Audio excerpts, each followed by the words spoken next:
Ibu mertua unggah foto pernikahan siri di Facebook. Besoknya ku telepon notaris dan kuserahkan kunci rumah 20 miliar. Meninggalkan suamiku tanpa harta sepeser pun. Sebelum kita mulai lebih lanjut, yuk, tekan tombol suka, serta tombol subscribe agar tidak ketinggalan kisah menarik lainnya. Dan jangan lupa absen asal kota Bapak Ibu di kolom komentar.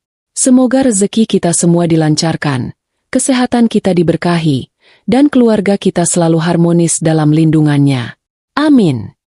Kopi pagiku selalu terasa pas, hitam pekat tanpa sedikit pun gula. Aku Ranti, usiaku 32 tahun, dan aku sedang duduk di teras belakang rumahku, menatap kolam renang yang airnya pagi ini tenang sekali, hampir seperti cermin.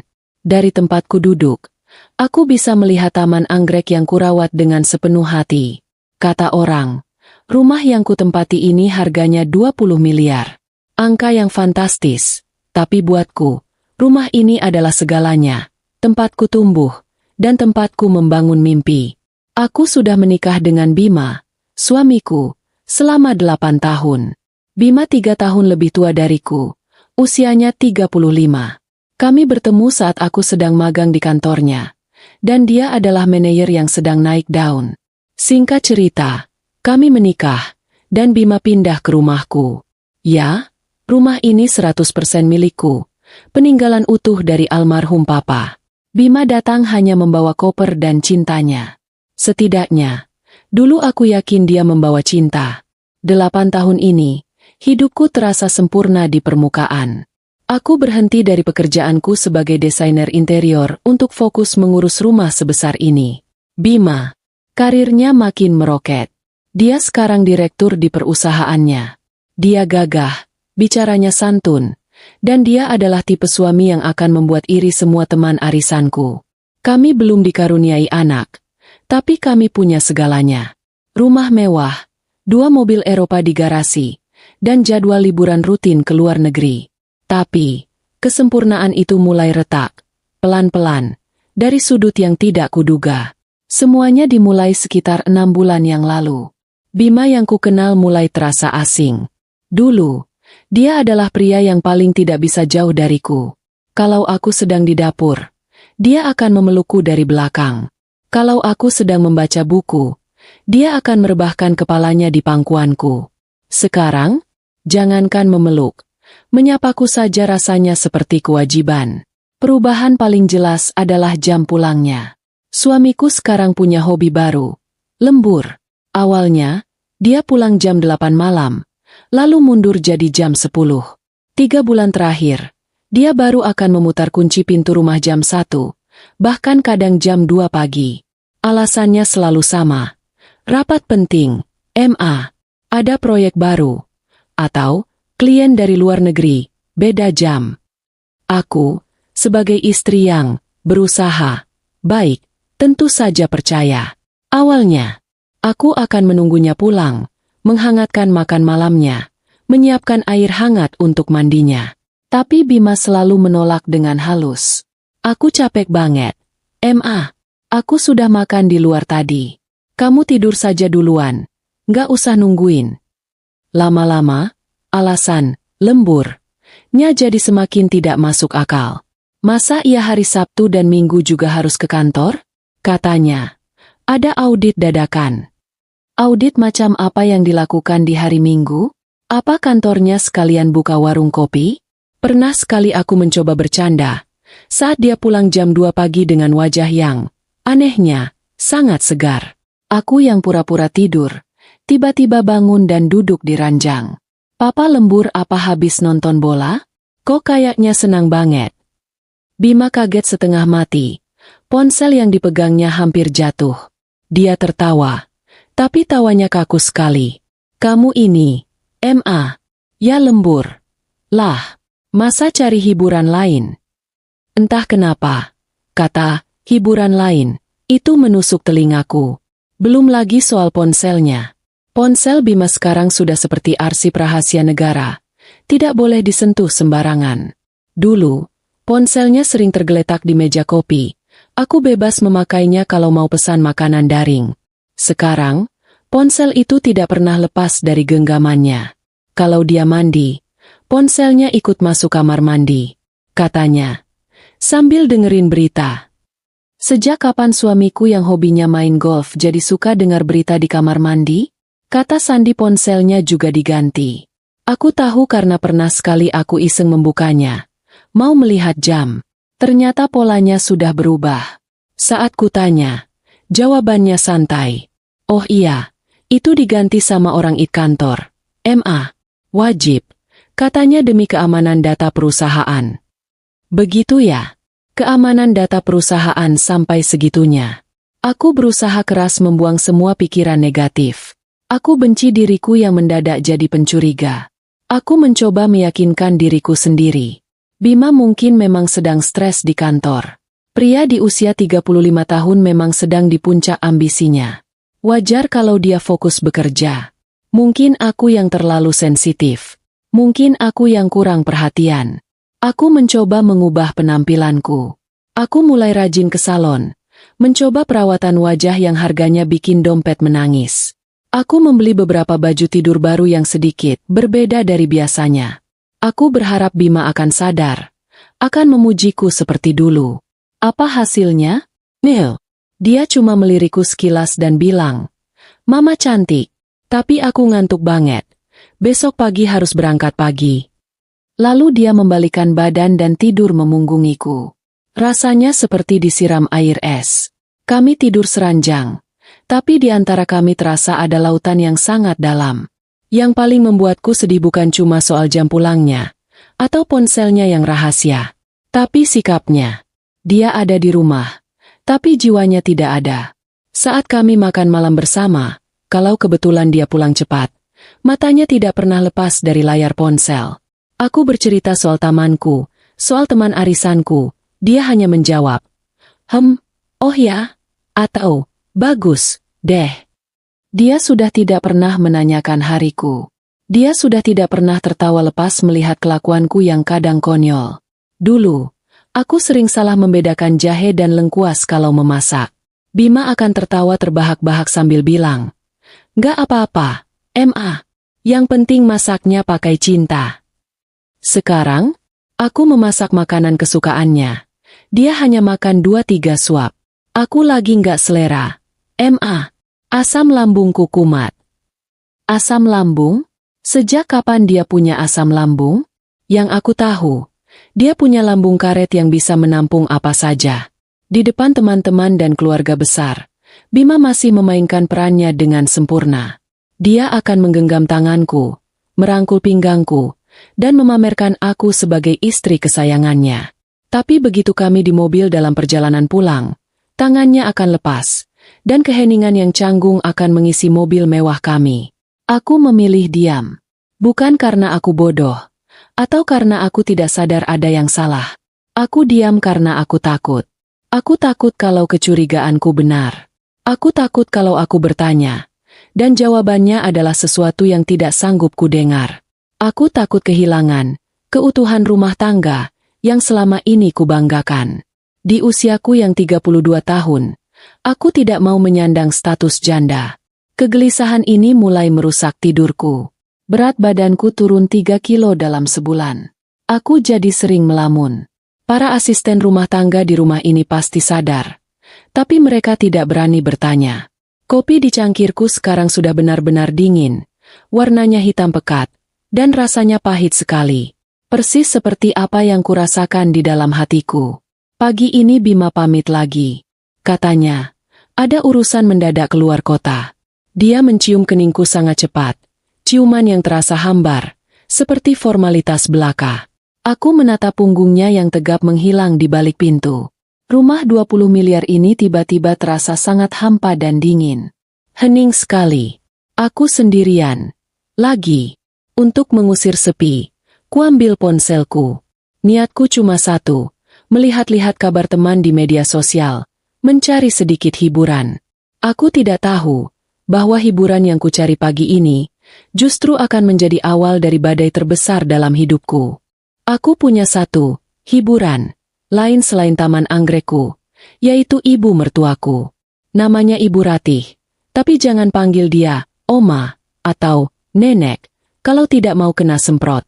Usianya 58 tahun, tapi jiwanya mungkin masih merasa 28 tahun, lengkap dengan segala dramanya. Ibu Ratih ini adalah alasan kenapa aku sangat paham alur cerita sinetron di televisi. Berinteraksi dengannya setiap minggu sudah seperti menonton episode baru. Sejak 8 tahun lalu aku resmi menikah dengan Bima, putranya. Aku merasa Ibu Ratih tidak pernah 100% menerimaku. Aku tahu sekali alasannya. Bima, di matanya, adalah putra mahkota, pria paling sempurna yang pernah berjalan di muka bumi. Sedangkan aku hanyalah wanita beruntung yang kebetulan punya rumah seharga 20 miliar peninggalan orang tuaku. Di mata Ibu Ratih, Bima itu menurunkan standarnya dengan menikahiku. Padahal kalau pakai logika orang waras, Bima yang justru naik kelas dengan pindah ke rumahku ini. Tapi, sudahlah, aku malas berdebat kusir soal itu. Ibu mertuaku adalah tipe orang yang kalau bertamu ke rumahku, matanya akan memindai segalanya seperti mesin pencari kesalahan. Dia punya bakat alami untuk menemukan debu di tempat yang bahkan petugas kebersihan profesional pun tidak akan menemukannya. Pasti ada saja yang dikomentari. Masakanku dibilang hambar. Ranti, kamu ini masak kok rasanya kayak masakan rumah sakit? Hambar. Bima itu sukanya yang medok, yang bumbunya berani, kayak masakan mama. Padahal, Bima sendiri yang selalu bilang kalau dia suka masakanku justru karena tidak terlalu berminyak dan tidak terlalu asin. Katanya bagus untuk kesehatan di usia 30-an. Tapi kalau ibunya sudah bicara, Bima cuma bisa cengengesan sambil menyikut lenganku pelan. Taman anggrekku yang kurawat setengah mati? Dibilang buang-buang uang. Buat apa tanam bunga mahal-mahal begini? Nggak bisa dimakan juga. Mending kamu tanam kangkung sama bayam di halaman belakang. Jelas ada hasilnya. Aku cuma bisa senyum simpul.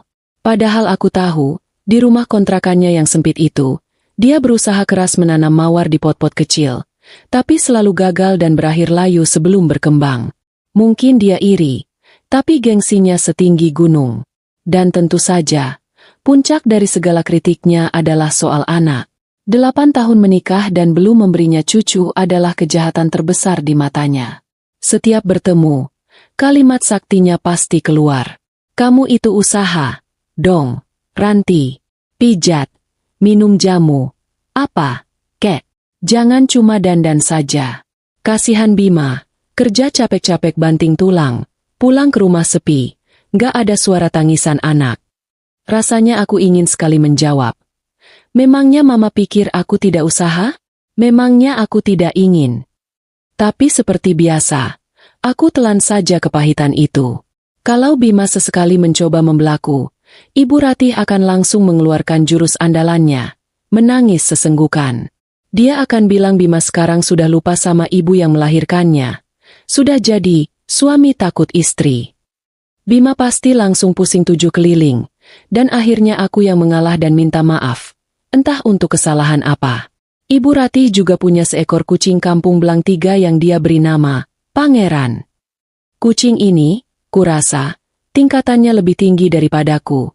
Bahkan mungkin daripada Bima sendiri. Ibu Ratih bisa meneleponku jam 10 malam. Bukan untuk menanyakan kabar anaknya. Tapi untuk bertanya apakah aku punya stok ikan tuna kalengan. Karena Pangeran mendadak tidak mau makan ayam rebus. Ajaib, memang. Nah, keanehan Bima yang mulai hobi, lembur, dan bersikap dingin itu, entah bagaimana, sepertinya menular ke ibunya. Tapi dalam bentuk yang sangat berbeda. Jika Bima jadi sedingin es, Ibu Ratih justru jadi sehangat kompor. Hangat yang aneh, hangat yang bikin bulu kuduku merinding. Semua dimulai minggu lalu. Dia meneleponku sore hari.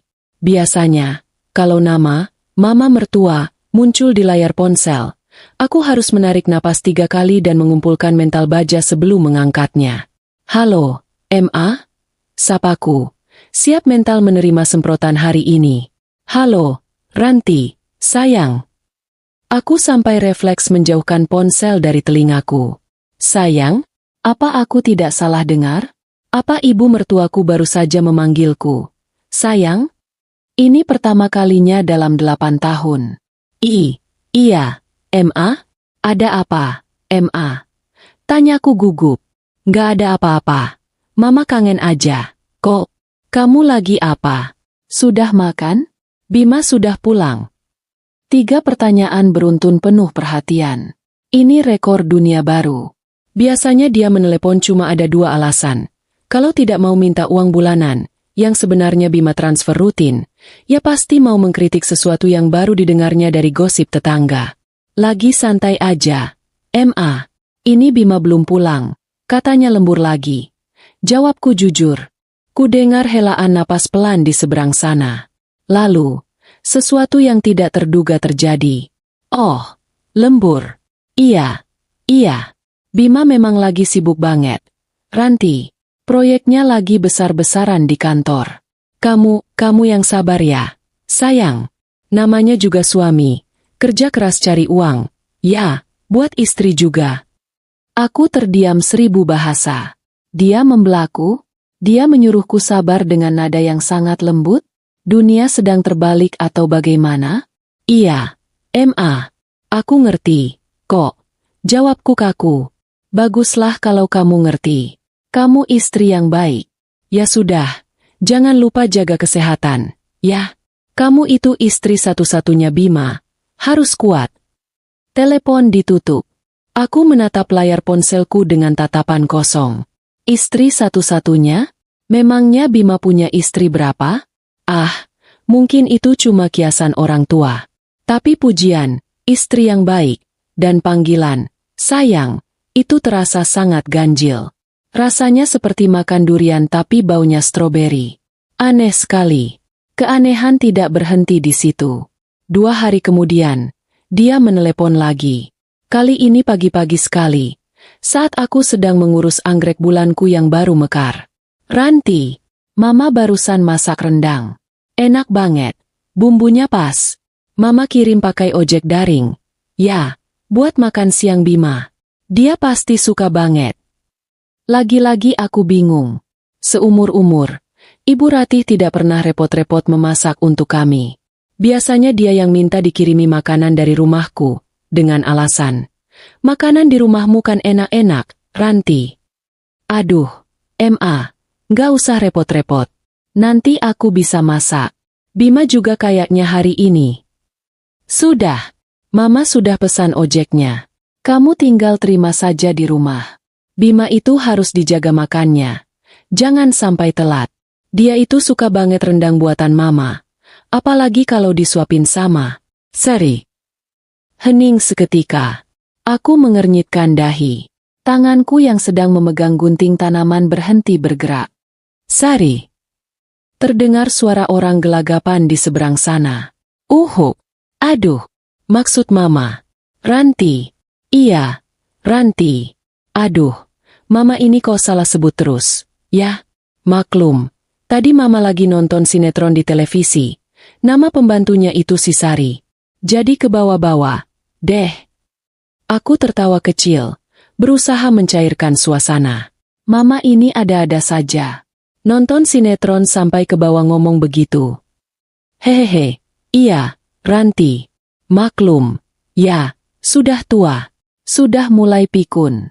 Ya sudah, ditunggu ya rendangnya. Nanti bilang Bima, khusus dari Mama. Sudah dulu, ya, sayang. Assalamualaikum. Telepon ditutup lagi, lebih cepat dari sebelumnya. Sari. Nama itu terngiang sekilas di kepalaku. Sari siapa? Aku tidak punya teman dekat bernama Sari. Sepupu Bima juga rasanya tidak ada yang namanya Sari. Ah, sudahlah. Benar kata Ibu Ratih. Paling-paling nama tokoh sinetron. Ibu mertuaku itu memang penggemar berat drama azab di jam makan siang. Rendang itu datang setengah jam kemudian. Aromanya memang enak. Kebetulan sekali. Hari itu Bima pulang cepat. Kalau bisa dibilang cepat. Jam 8 malam dia sudah di rumah. Sebuah kemewahan bagiku akhir-akhir ini. Wah, rendang. Kamu masak, Ma? Tanya Bima. Matanya terlihat sedikit berbinar. Dia memang suka rendang. Bukan. Dari Mama. Kataku sambil menyendok nasi ke piringnya. Seketika, raut wajah Bima berubah total. Binar di matanya hilang. Dia meletakkan sendoknya pelan. Mama. Tumben banget. Iya, tadi pagi telepon. Katanya kangen masakin kamu. Dimakan, gih.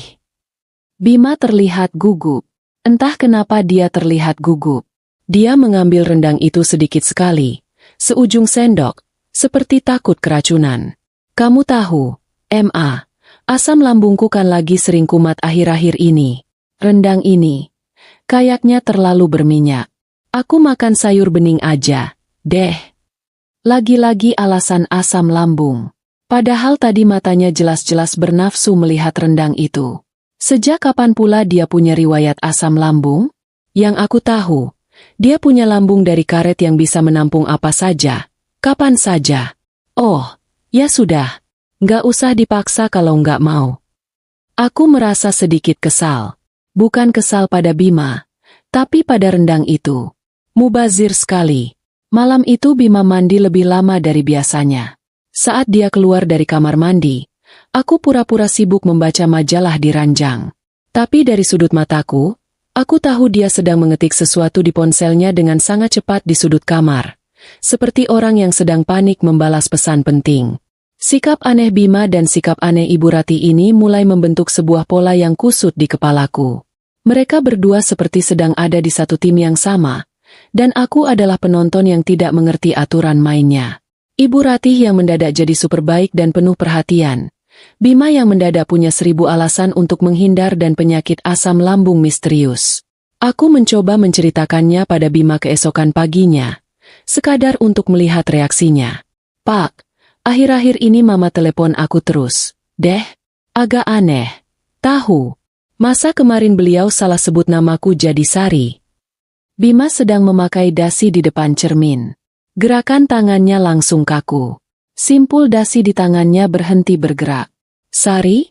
Tanyanya. Suaranya sangat pelan, hampir seperti berbisik. Iya, katanya si nama tokoh sinetron yang lagi ditontonnya. Ada-ada aja, ya, kataku sambil tertawa hambar. Mencoba melihat apakah dia akan ikut tertawa. Bima tidak tertawa. Dia memaksakan seulas senyum yang terlihat lebih kaku dari dasi yang dipegangnya. Ah, Mama itu, kamu tahu sendiri, paling kangen sama sinetronnya. Nggak usah dipikirin. Mama memang sudah mulai pikun. Pikun, ya? Iya, wajar. Usianya kan sudah mau 60. Sudah, aku berangkat. Ya, ada rapat pagi ini. Dia mencium keningku sangat terburu-buru, bahkan tidak sampai sedetik, dan langsung pergi. Ya. Itu adalah jawaban yang paling masuk akal. Itu adalah jawaban yang ingin ku dengar. Ibu mertuaku yang sinis itu mendadak baik karena dia mulai pikun. Dia salah sebut nama karena terlalu banyak nonton sinetron. Bima yang jadi aneh karena dia sedang stres berat mengurus proyek besar di kantor. Semua ada penjelasannya. Semua baik-baik saja. Aku meyakinkan diriku sendiri berkali-kali hari itu. Aku harus percaya pada suamiku. Aku harus maklum pada mertuaku yang sudah berumur. Aku kembali ke rutinitasku yang hampa. Mengurus rumah 20 miliar yang megah ini sendirian. Menyiram anggrek-anggrekku yang cantik. Menunggu suamiku pulang lembur dengan alasan asam lambungnya yang kumat. Aku mencoba mengabaikan sinyal-sinyal aneh itu. Aku menganggap keramahan baru ibu mertuaku sebagai angin segar. Meski angin itu terasa palsu dan beraroma aneh. Aku menganggap kesalahan sebut nama, Sari, itu sebagai lelucon orang tua yang mulai pelupa. Aku bodoh sekali. Aku tidak sadar bahwa, pikunnya ibu mertuaku, dan salah sebutnya nama, Sari, itu, bukanlah lelucon sama sekali. Itu adalah sebuah petunjuk. Sebuah petunjuk besar yang sedang berusaha ditutupi rapat-rapat olehnya dan Bima. Dan aku, Ranti, si istri yang lugu, si menantu yang penurut, sedang berjalan lurus menuju jebakan terbesar dalam hidupku. Jebakan itu tidak kusadari, sampai pagi itu. Pagi yang tenang, saat aku sedang menyeruput kopi pagiku, dan iseng membuka aplikasi Facebook di ponselku. Kopi pagiku tinggal setengah cangkir, sudah mulai mendingin. Aku masih duduk di teras belakang, di kursi rotan kesayanganku yang empuk. Pagi ini Bima tidak ada di rumah. Dia pamit 3 hari yang lalu. Katanya ada dinas luar kota, mendadak ke Surabaya. mengurus proyek penting yang tidak bisa ditunda. Rumah 20 miliar ini terasa semakin besar dan hampa kalau aku sendirian. Suara burung-burung di taman anggrekku terdengar riuh, tapi hatiku tetap saja terasa sepi.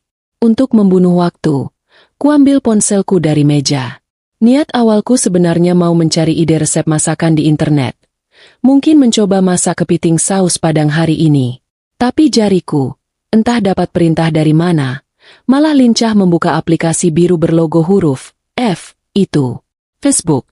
Tempatku biasanya cuma melihat foto-foto lama teman kuliah, atau menonton video kucing lucu yang suka menjatuhkan barang. Berandaku penuh seperti biasa. Foto teman SMA yang baru saja lahiran anak ketiga. Iklan panci anti lengket yang katanya bisa dipakai memasak tanpa minyak. Video tutorial memakai riasan wajah yang kelihatannya gampang. Tapi kalau dicoba pasti hasilnya mirip ondel-ondel. Aku menggeser layar ke atas. Malas-malasan. Mataku masih setengah mengantuk. Belum sepenuhnya sadar. Lalu, mataku berhenti di satu unggahan. Unggahan baru. Mungkin baru beberapa menit yang lalu. Unggahan dari Ibu Ratih, mama mertuaku. Beliau memang baru-baru ini rajin sekali main Facebook. Mungkin karena kesepian di rumah kontrakannya. Biasanya dia cuma mengunggah foto kucing kesayangannya si pangeran yang sedang tidur. Atau keluhan soal cuaca panas yang bikin cucian tidak kering-kering. Tapi foto kali ini sangat berbeda. Itu adalah foto pernikahan. Aku mengernyitkan dahi. Foto pernikahan siapa? Fotonya terlihat sangat jelas. Diambil pakai kamera yang bagus. Ada pelaminan sederhana tapi elegan. Penuh dengan hiasan bunga mawar putih dan melati. Di tengah pelaminan itu, berdiri dua orang pengantin. Yang laki-laki, aku kenal sekali. Itu Bima, suamiku. Dia memakai baju pengantin adat Sunda warna putih bersih. Lengkap dengan bendo di kepalanya. Dia terlihat sangat gagah. Dan dia tersenyum. Senyum lebar dan bahagia yang sudah lebih dari 6 bulan ini tidak pernah kulihat di rumah ini. Jantungku rasanya berhenti berdetak sepersekian detik. Aku mengucek mataku berkali-kali. Apa aku salah lihat? Apa ini foto pernikahan kami 8 tahun yang lalu? Bukan. Baju pernikahan kami dulu warnanya merah marun. Dan Bima 8 tahun lalu, jujur saja, pipinya sedikit lebih tembem dari yang di foto ini. Ini Bima yang sekarang.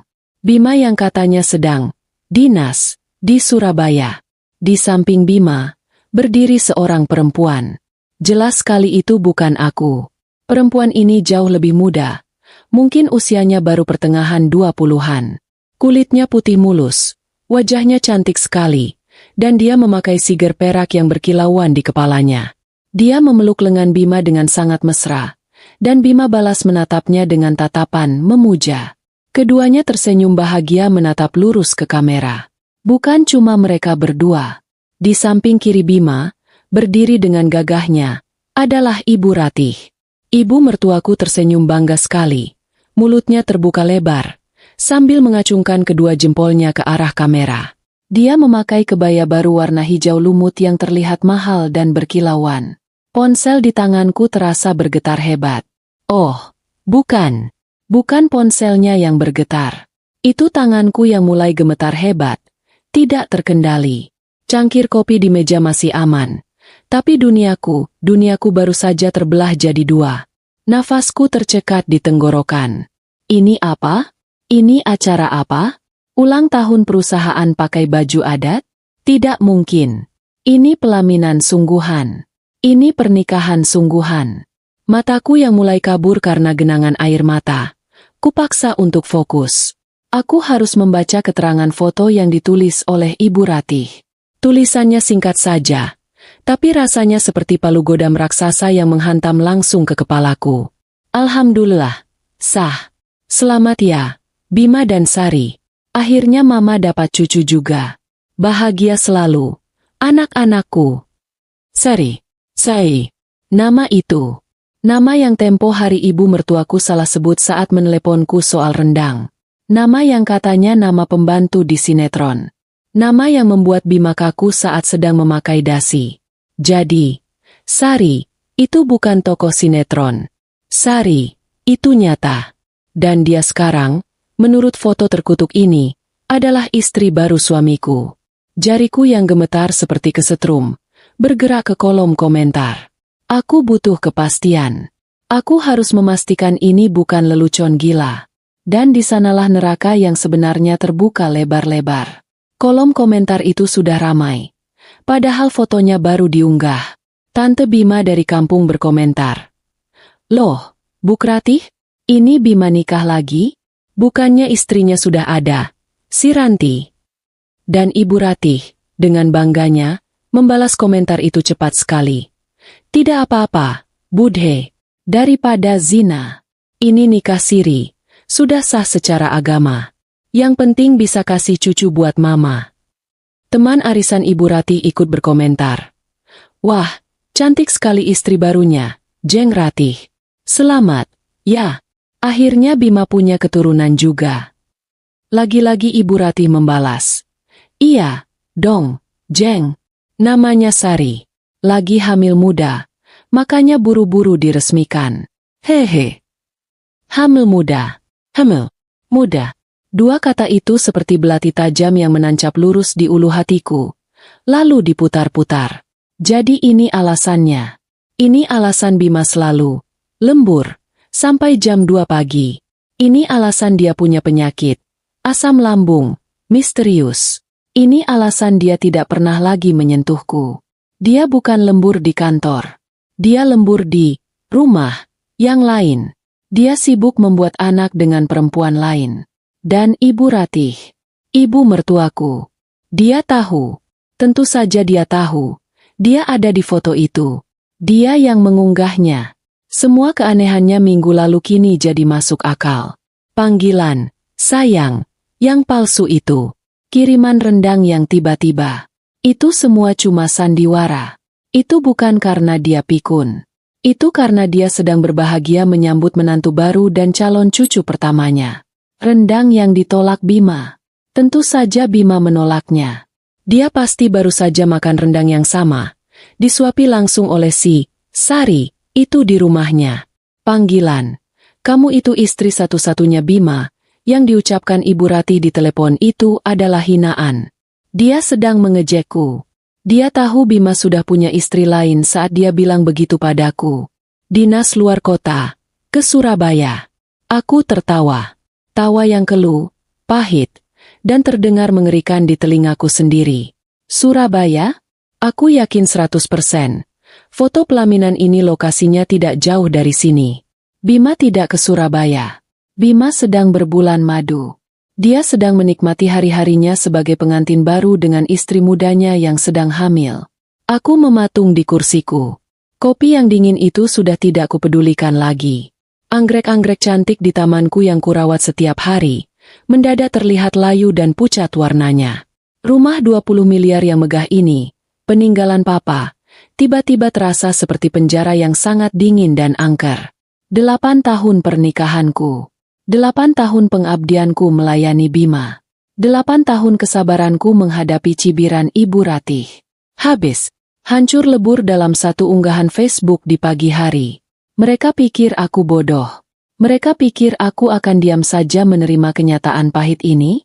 Mereka pikir aku akan menangis meraung-raung di rumah kosong ini, memohon Bima untuk kembali, sementara mereka tertawa bahagia di luar sana. Oh, Bima salah besar.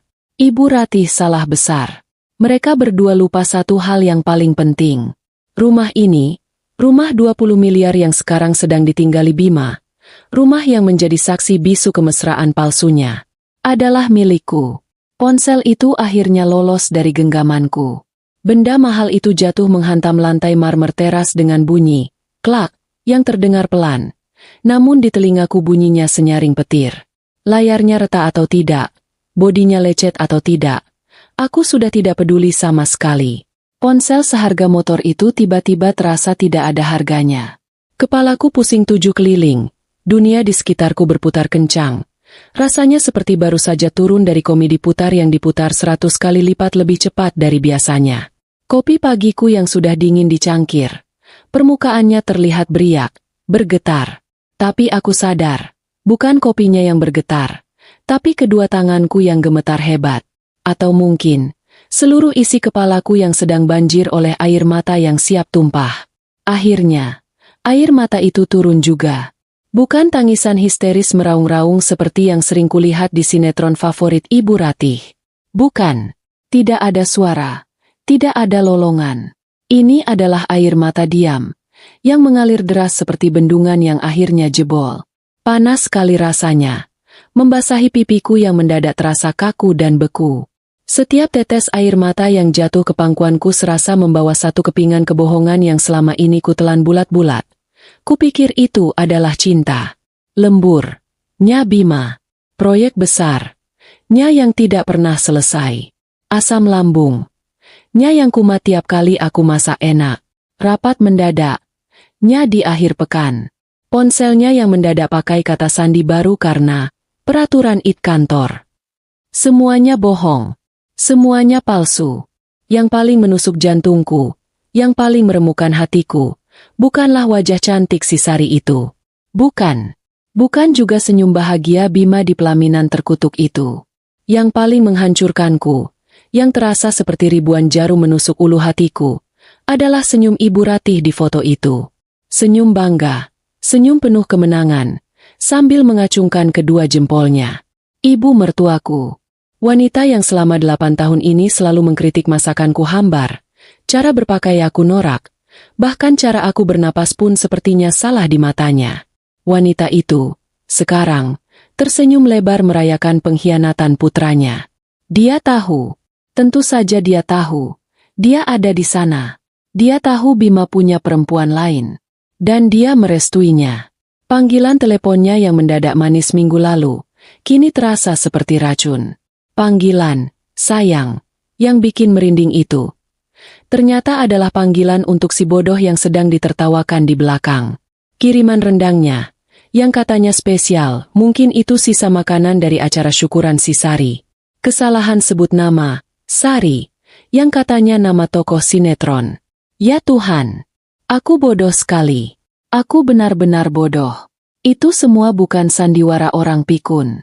Itu adalah sandiwara seorang sutradara ulung yang sedang memastikan pemain utamanya, yaitu aku, si istri lugu, tidak curiga, sementara dia mempersiapkan adegan puncak di belakang panggung. Mereka bersekongkol. Suamiku, Bima, dan Ibu Ratih, ibunya.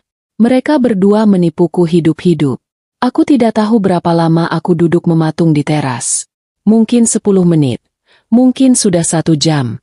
Aku tidak merasakan dinginnya udara pagi lagi. Tiba-tiba, air mataku berhenti mengalir. Begitu saja. Kering. Rasa sakit di hatiku yang tadinya panas membara seperti lahar, berubah jadi dingin. Dingin sekali, seperti sebongkah es yang tajam. Aku bangkit dari kursi rotan itu. Kakiku yang tadi lemas, sekarang terasa berat seperti diseret. Tapi aku paksakan melangkah. Ada kekuatan baru yang muncul. Kekuatan yang lahir dari rasa sakit yang sudah sampai di puncaknya. Aku masuk ke dalam rumah. Para asisten rumah tangga sedang sibuk membersihkan perabotan di ruang tengah. Mereka menyapaku. Pagi, Bu Ranti. Tapi aku tidak menjawab. Suaraku tercekat. Atau mungkin aku memang tidak mau menjawab. Pandanganku lurus ke depan. Aku berjalan melewati mereka seperti robot, menuju kamar tidur utama kami. Kamarku. Klik. Aku mengunci pintu kamar dari dalam. Suara kunci itu terdengar memuaskan. Aku butuh ruang. Aku butuh mengunci dunia palsu di luar sana, untuk berpikir. Aku bersandar di balik pintu kayu jati yang kokoh itu. Aku menatap kamar tidur kami. Ranjang ukuran besar yang mewah. Tempatku tidur sendirian kedinginan selama 6 bulan terakhir. Meja rias cantik di sudut ruangan. Tempat Bima biasa memakai dasinya setiap pagi, sambil berbohong soal rapat pagi. Lemari besar setinggi langit-langit, yang penuh dengan setelan jas mahalnya yang selalu kulondrikan dan kusiapkan dengan rapi. Semuanya, setiap sudut kamar ini, terasa memuakan. Setiap barang di kamar ini seperti sedang mengejekku. Aku berjalan pelan ke cermin besar yang menempel di pintu lemari. Aku menatap pantulanku sendiri. Ranti, 32 tahun. Wajahku pucat pasi, mataku bengkak dan merah. Rambutku sedikit berantakan. Ini, ya? Ini hasil dari 8 tahun pengabdianku? Ini wajah perempuan yang baru saja dibuang suaminya? 8 tahun aku melayani Bima. Menyiapkan bajunya setiap pagi, memasak makanan kesukaannya, memijat punggungnya kalau dia bilang, capek lembur. Yang ternyata lembur bohongan di pelukan perempuan lain. 8 tahun aku sabar-sabarin hatiku menerima hinaan dan cibiran Ibu Ratih soal belum punya anak. Aku diam saat Bima mulai dingin dan menjauh. Aku ini istri atau pembantu gratis plus-plus? Kalau dihitung-hitung, gajiku selama 8 tahun jadi istri baik, ini berapa? Aku sudah mengorbankan karirku, waktuku, hatiku. Rasanya aku ingin sekali mengirim tagihan ke Bima. Tagihan lengkap dengan bunga, denda keterlambatan, dan biaya sakit hati yang tidak ternilai. Mereka pasti sedang meremehkanku di luar sana. Bima, Sari, dan Ibu Ratih. Trio bahagia itu. Mereka pasti berpikir aku sekarang sedang menangis meraung-raung di kamar ini, berguling-guling di lantai, putus asa. Mereka pikir aku akan menelepon Bima, memohon-mohon, mengemis cintanya kembali. Mereka pikir aku akan pasrah menerima takdir di madu demi mendapatkan cucu, yang sangat mereka banggakan itu. Mereka pikir aku akan diam saja, menelan pil pahit ini demi status, istri direktur, dan kenyamanan tinggal di rumah mewah ini. Oh, Bima salah besar. Ibu Ratih salah besar. Mereka salah menilai aku. Mereka lupa, kesabaran itu ada batasnya. Dan kesabaranku sudah habis. Hari ini, detik ini, aku menghapus sisa air mata di pipiku dengan kasar. Ini adalah air mata terakhirku untuk Bima. Aku tidak akan menangis lagi. Air mataku terlalu mahal untuk laki-laki penipu dan mertua jahat seperti mereka. Aku tidak akan memohon. Aku tidak akan mengemis. Aku menatap lagi pantulan wajahku di cermin. Mataku yang tadinya bengkak dan sembab, sekarang terasa tajam, dingin dan tajam. Bima boleh mengambil perempuan itu. Dia boleh mengambil cucu yang dibanggakan ibunya. Silakan. Tapi dia tidak akan mengambil hartaku. Dia tidak akan mengambil rumahku. Dia tidak akan mengambil masa depanku. Mereka lupa satu hal yang paling penting. Bima datang ke rumah ini 8 tahun lalu hanya membawa 1 koper berisi pakaiannya. Dia membangun karirnya, status sosialnya, kenyamanannya, semua di atas pondasi milikku. Di atas rumah peninggalan papaku. Aku akan memastikan, dia juga akan pergi dari rumah ini. Mungkin tanpa koper sama sekali. Tangisku sudah habis.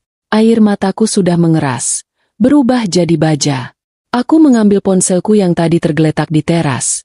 Ternyata tadi sempat kuambil lagi tanpa sadar saat berjalan masuk. Benda ini bukan lagi sumber sakit hatiku. Benda ini sekarang adalah senjataku. Aku tidak mencari nomor Bima. Aku tidak sudi mendengar suaranya. Jariku menggeser layar. Mencari satu nama di kontakku. Nama yang akan memulai segalanya. Aku masih di dalam kamar yang terkunci. Tapi aku tidak lagi bersandar di pintu atau menatap cerminku dengan nanar. Aku duduk tegak di tepi ranjang. Ranjang yang seharusnya menjadi tempatku berbagi mimpi dengan suamiku. Tapi nyatanya malah jadi saksi bisu kebohongannya. Ponselku masih ada di genggaman. Layarnya menyala. Menampilkan satu nama yang kutatap lekat-lekat. Pak Danu, notaris. Jariku melayang di atas tombol panggil. Getaran di tanganku yang tadi hebat seperti badai, kini sudah lenyap tak berbekas. Yang tersisa adalah dingin. Dingin yang aneh. Dingin yang membuat segalanya terasa sangat jelas dan fokus. Aku tidak sedang gegabah. Aku tidak sedang emosi. Ini adalah sebuah keputusan bisnis. Keputusan paling penting dalam hidupku. Sebelum jariku menekan tombol itu, aku teringat sesuatu. Sesuatu yang sangat penting. Yang menjadi pondasi dari semua rencanaku. Aku teringat almarhum Papa. Bertahun-tahun yang lalu, saat aku akan menikah dengan Bima, Papa memanggilku ke ruang kerjanya. Papa menaruh sertifikat rumah ini di atas meja. Sertifikat tebal berwarna hijau. Ranti, kata Papa waktu itu. Suaranya tenang tapi penuh wibawa. Kamu akan menikah. Papa ikut bahagia. Tapi rumah ini, rumah tempat kamu lahir dan besar, akan tetap jadi milikmu. Aku ingat, waktu itu aku sempat sedikit protes. Tapi, Pak, kan nanti jadi milik kami berdua? Milik Ranti dan Mas Bima. Papa menggeleng pelan. Bukan, ini punyamu. Murni atas namamu. Ranti Handayani. Ini warisan Papa buat kamu, bukan buat suami kamu. Harta Gonogini itu rumit. Nak, yang ini, punya kamu. Jaga-jaga. Dulu, aku pikir Papa kolot. Aku pikir Papa tidak percaya 100% pada Bima. Tapi 8 tahun kemudian, di kamar yang sama, di rumah yang sama, aku baru sadar. Itu bukan kolot. Itu adalah cinta. Itu adalah kebijaksanaan seorang ayah yang melihat jauh ke depan, yang melindungi putrinya bahkan dari liang kuburnya. Jaga-jaga. Nya Papa, terjadi hari ini. Aku menarik napas panjang, lalu menghembuskannya perlahan. Cukup kenangannya. Sekarang waktunya bertindak. Jariku menekan tombol panggil. Tut-tut. Suara nada sambung terdengar di telingaku. Rasanya seperti genderang perang yang baru saja kutabuh sendiri. Halo, selamat pagi. Dengan Danu di sini. Suara di seberang sana terdengar ramah, profesional, dan sedikit kaget. Wajar, aku jarang sekali menelepon notarisku di jam sepagi ini. Pagi, Pak Danu. Ini Ranti. Kataku. Suaraku sendiri terdengar asing di telingaku. Datar, dingin, dan tidak ada getaran sama sekali. Sepertinya pita suaraku ikut membeku bersama air mataku tadi. Oh, Ibu Ranti. Selamat pagi, Bu. Tumben sekali. Ada yang bisa saya bantu, Bu? Dokumen atau? Pak Danu sepertinya bingung. Aku tidak memberinya waktu untuk berbasa-basi. Aku tidak punya waktu untuk itu. Pak Danu, kataku, langsung ke intinya. Saya mau jual rumah saya. Hening. Di seberang sana tidak ada jawaban selama beberapa detik. Aku bisa membayangkan Pak Danu, pria parubaya berkacamata tebal itu, pasti sedang mengernyitkan dahi. Mungkin dia pikir sambungan teleponnya terputus. Maaf, Bu Ranti, bisa diulang? Barusan suaranya. Saya mau jual rumah saya. Kuulangi, kali ini lebih pelan dan lebih jelas. Rumah yang saya tempati sekarang. Yang di Pondok Indah. Apa, Bu? Suara Pak Danu naik beberapa oktav. Jual rumah? Rumah yang 20 miliar itu. Bu, kenapa mendadak sekali? Apa ada masalah dengan Pak Bima? Tentu saja ada masalah. Masalahnya besar sekali. Masalahnya sedang hamil muda dan baru saja sah secara agama. Tapi aku tidak akan menceritakan itu padanya. Tidak ada masalah apa-apa, Pak. Jawabku, masih dengan nada datarku. Saya cuma mau jual. Cepat. Secepat mungkin. Kalau bisa, minggu ini juga laku. Pak Danu terbatuk di seberang sana. Minggu ini, Bu? Ibu Ranti. Ini bukan jual kacang rebus. Ini aset 20 miliar. Butuh proses, Bu. Iklan, penawaran, belum lagi. Saya tidak mau pakai iklan. Potongku cepat. Pak Danu, ingat Pak Haryono? Investor properti yang botak itu. Yang 3 tahun lalu ngebet sekali mau beli rumah ini?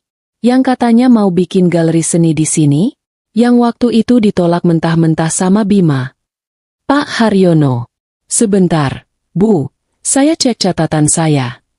Terdengar suara kertas dibolak-balik. Ah, iya. Pak Haryono Wijaya. Betul, Bu. Beliau dulu sangat berminat. Tapi kan Pak Bima bilang. Bima tidak ada urusannya dengan ini. Kataku. Kali ini ada sedikit penekanan dalam suaraku. Pak Danu, tolong dicek lagi sertifikat rumah ini. Atas nama siapa? Tentu saja atas nama Ibu. Ranti Handayani binti. Atas nama Ibu sendiri. Warisan murni. 100% milik Ibu. Pak Danu menjawab dengan tegas. Bagus. Kataku. Itu artinya saya tidak butuh izin dari siapapun untuk menjualnya. Kan? Termasuk dari suami saya. Lagi-lagi hening. Pak Danu pasti sedang mencium ada yang tidak beres. Secara hukum tidak, Bu. Ibu adalah pemilik tunggal yang sah. Ibu punya kuasa penuh. Bagus sekali, kataku. Jadi, tolong hubungi Pak Haryono itu hari ini juga. Bilang padanya, rumah ini saya lepas di harga 20 miliar, tunai. Tidak kurang sepeser pun. Saya yakin dia tidak akan menawar. Dia tahu harga tanah di sini naik gila-gilaan. Baik, Bu Ranti. Akan saya hubungi beliau setelah ini. Tapi, Bu, Ibu yakin 100%? Ini keputusan besar. Aku menatap pantulan diriku di cermin besar di depanku. Wajah pucat, mata bengkak. Tapi di balik semua itu, ada tatapan yang baru. Tatapan yang keras. Saya tidak pernah yakin ini seumur hidup saya. Pak, tolong urus secepatnya. Dan satu hal lagi, Pak Danu. Iya, Bu. Tolong, jangan hubungi suami saya. Jangan beritahu Bima soal ini. Transaksi ini, antara saya dan Bapak, dan Pak Haryono. Mengerti? Terdengar helaan napas berat dari seberang. Saya mengerti, Bu Ranti. Saya notaris Ibu. Saya bekerja untuk Ibu. Akan saya laksanakan. Terima kasih, Pak Danu. Saya tunggu kabar baiknya secepatnya. Klik. Aku menutup telepon. Aku meletakkan ponselku di meja rias. Selesai. Langkah pertama sudah diambil. Suasana di kamar tidur mewah ini tiba-tiba terasa berbeda. Bukan lagi kamar yang angker dan memuakan. Ini adalah ruang komando. Ini adalah markas tempatku menyusun strategi. Aku berdiri, berjalan pelan ke jendela besar yang menghadap ke taman anggrekku. Di luar sana, matahari sudah mulai naik. Sinarnya mulai menghangatkan. Aku jadi penasaran. Apa yang sedang dilakukan Bima, Ibu Ratih, dan si Sari itu sekarang? Mungkin mereka sedang sarapan bersama di rumah kontrakan baru mereka. Tertawa-tawa bahagia. Mungkin Ibu Ratih sedang mengelus-elus perut si Sari, membayangkan cucu pertamanya. Mungkin Bima sedang menyuapi istri barunya. Penuh cinta. Mereka sedang merayakan kemenangan mereka. Mereka tidak tahu, di Pondok Indah, aku, Ranti Handayani, baru saja mencabut fondasi rumah yang selama ini menopang kemewahan mereka. Aku tersenyum. Senyum pertamaku hari ini. Senyum yang dingin, pahit, tapi entah kenapa, terasa sangat memuaskan. Aku membuka kunci pintu kamar. Sudah waktunya keluar. Saat aku membuka pintu, Embok Inah, asisten rumah tangga yang sudah bekerja paling lama denganku, kebetulan lewat. Dia menatapku dengan wajah penuh kekhawatiran. Ibu, Ibu pucat sekali. Ibu sakit? Mau saya buatkan teh hangat? Tanyanya pelan. Matanya menatap mataku yang bengkak. Aku menggeleng pelan. Tidak perlu, Embok. Terima kasih. Aku berjalan melewatinya. Tapi, Bu. Aku berhenti melangkah, tapi tidak menoleh. Embok Inah, kataku. Suaraku masih sedingin tadi. Tolong panggilkan semua yang bekerja di rumah ini. Pak Udin tukang kebun, Ratmi, Yanto sopir. Semuanya. Suruh kumpul di ruang tengah dalam 5 menit. Ada yang mau saya bicarakan. Embok Inah terdengar kaget. Semua, Bu? Sekarang juga? Iya, sekarang. Kataku tegas. Baik, Bu. Embok Inah langsung bergegas pergi, setengah berlari. Aku melanjutkan langkahku menuju ruang tengah. Ada banyak hal yang harus kupersiapkan sebelum rumah ini laku. Dan aku butuh bantuan mereka semua. 5 menit kemudian, aku sudah duduk di sofa bludruku yang paling mahal di ruang tengah. Di depanku, Embok Inah, Ratmi si tukang masak, Pak Udin tukang kebun, dan Yanto sopir, berdiri menunduk. Wajah mereka tegang. Aku bisa merasakan kebingungan mereka. Dikumpulkan mendadak di jam kerja begini oleh nyonya rumah yang matanya bengkak. Pasti bukan pertanda baik. Mereka mungkin mengira aku akan memarahi mereka karena ada pekerjaan yang tidak beres. Aku menatap mereka satu persatu. Mereka adalah orang-orang baik yang sudah menemaniku bertahun-tahun. Bahkan Embok Inah sudah bekerja sejak aku masih gadis. Mereka lebih mengenalku daripada Bima. Saya kumpulkan kalian. Aku memulai. Suaraku masih saja datar, tanpa emosi. Karena ada kabar yang sangat penting. Mereka semua menahan napas. Aku menarik napas panjang. Saya akan menjual rumah ini. Reaksi mereka persis seperti yang sudah kuduga. Embok Inah memegang dadanya. Matanya terbelalak kaget. Ratmi menutup mulutnya dengan kedua tangan. Pak Udin yang biasanya tegap, bahunya langsung terlihat turun. Hanya Yanto yang tetap diam, tapi rahangnya mengeras. Kalian jangan khawatir soal pekerjaan, lanjutku cepat, sebelum kepanikan mereka pecah. Kalian semua sudah bekerja dengan sangat baik untuk saya. Saya tidak akan melepas kalian begitu saja. Aku meraih 4 amplop tebal yang sudah kusiapkan di laci meja di sampingku. Amplop-amplop ini berisi uang tunai. Ini, kataku sambil menaruhnya di atas meja. Gaji kalian bulan ini, utuh, ditambah pesangon. Masing-masing 6 kali gaji penuh. Kalau tadi mereka kaget, sekarang mereka syok. Mata mereka terbelalak menatap amplop tebal itu. 6 kali gaji adalah jumlah yang sangat besar. Jumlah yang tidak pernah mereka bayangkan akan mereka terima sekaligus. Aku tahu Bima itu pelit urusan bonus ke staf. Tapi aku tidak. Aku butuh kesetiaan mereka. Saya mau minta tolong satu hal terakhir sama kalian. Kataku, nadaku serius. Mereka langsung menatapku, seolah baru tersadar dari mimpi. Rumah ini akan laku cepat. Sangat cepat. Mungkin dalam 1 atau 2 hari ke depan. Saya mau kalian membantu saya berkemas. Mengosongkan rumah ini.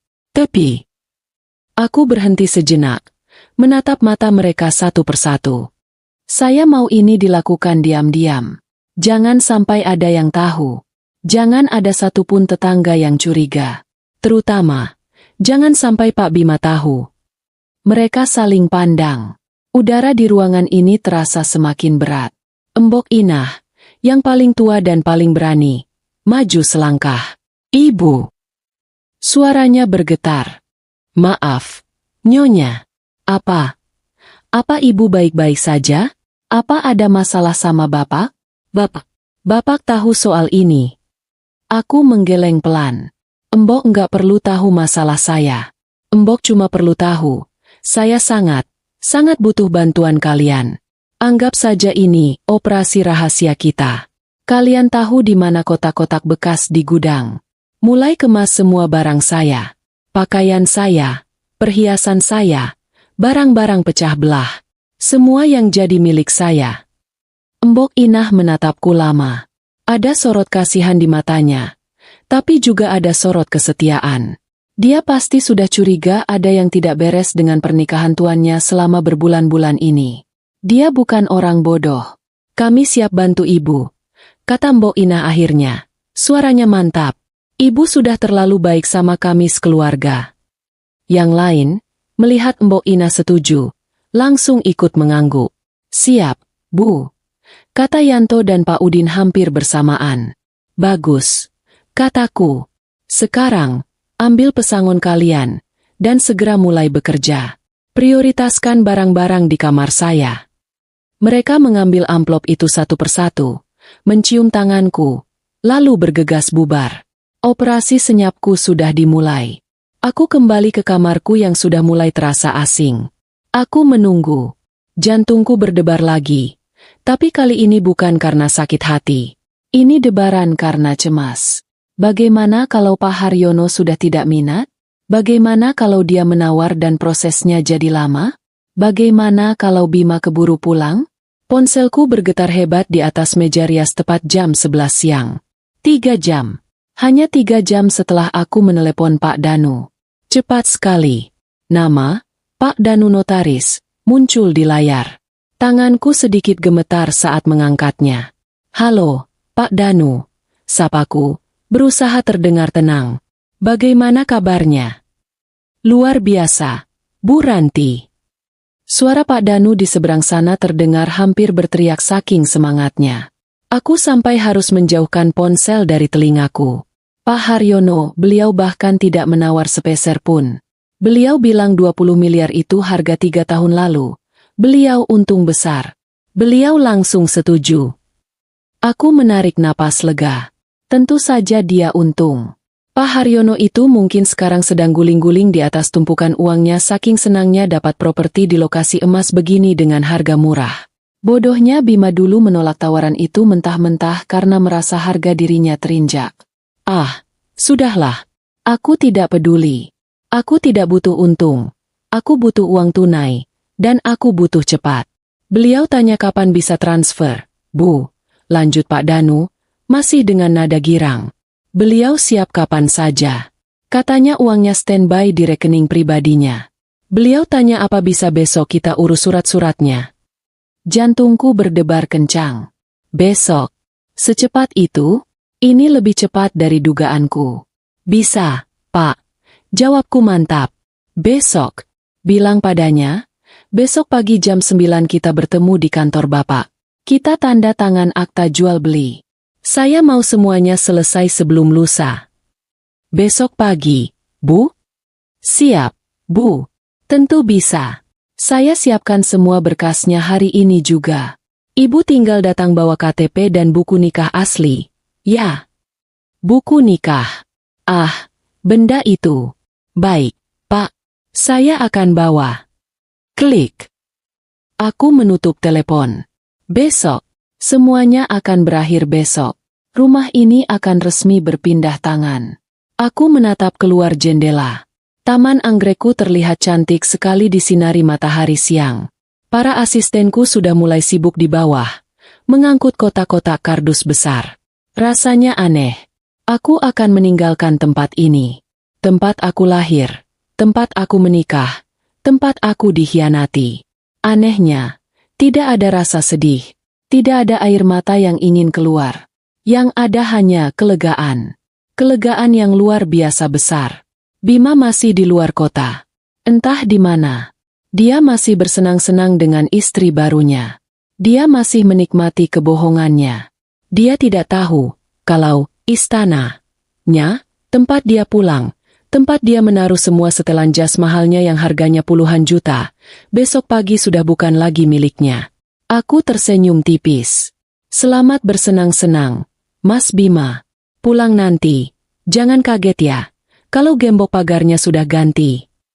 Pukul 8:30 pagi keesokan harinya, aku sudah duduk rapi di dalam mobil. Yanto menyetir dengan tenang, membawaku menembus kemacetan pagi Jakarta.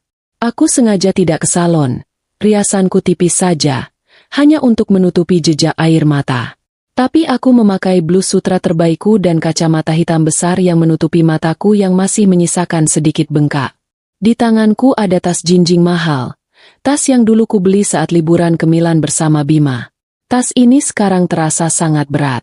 Bukan karena isinya, tapi karena kenangannya. Dulu tas ini kubeli dengan tawa bahagia. Kini aku membawanya untuk menandatangani surat perceraianku secara tidak langsung. Di dalamnya ada KTP-ku. Beberapa dokumen penting, dan tentu saja, buku nikah. 2 buku kecil berwarna merah dan hijau itu.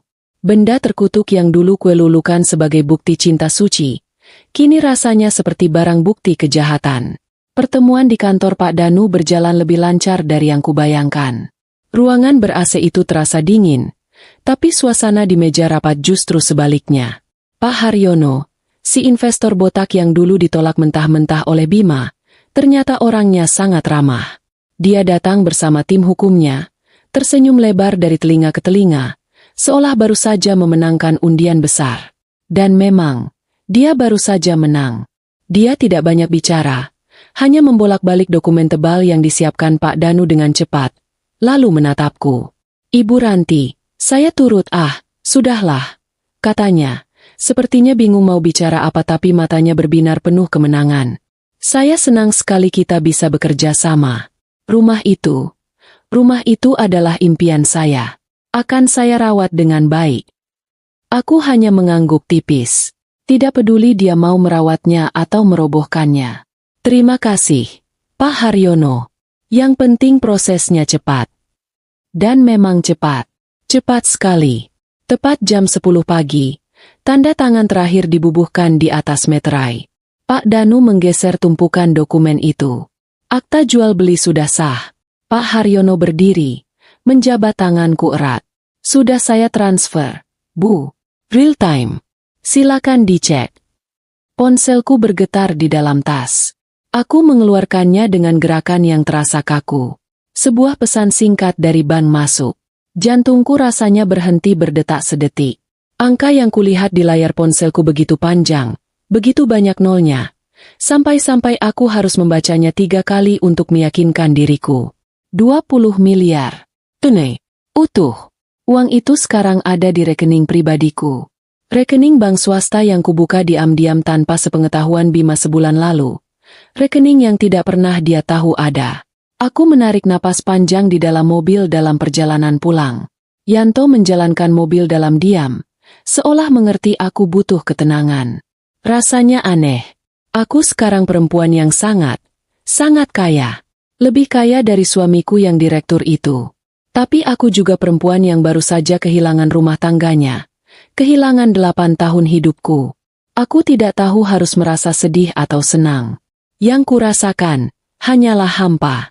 Tapi hampa yang melegakan.